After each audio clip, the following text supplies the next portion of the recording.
kang pambili ng lechon, kaya ako nang gumawa ng paraan. Nancy, siguro inuwi mo sa bahay niyo yung lechon, no? Bakit naman namin iuwi?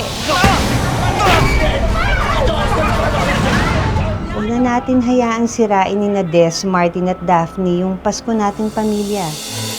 Nagpapanggap kayo. Siguro, pinagyabang mo lang na kayang-kaya yung pamukha sa amin na kaya niyong bumili ng lechon.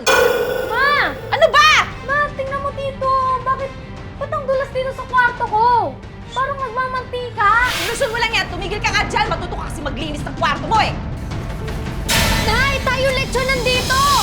Paano kung ang lechon na handa sa Christmas party ng barangay ay maglahong parang bula? Umaatikabong away yan ng magkakapit-bahay. Ano kaya ang kahantungan ng kanilang Pasko?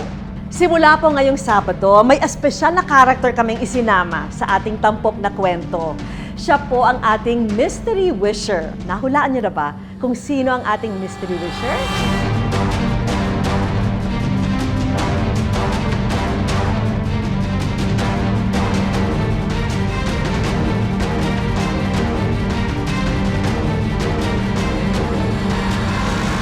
Abangan sa Wish ko lang ngayong Sabado, 4 p.m.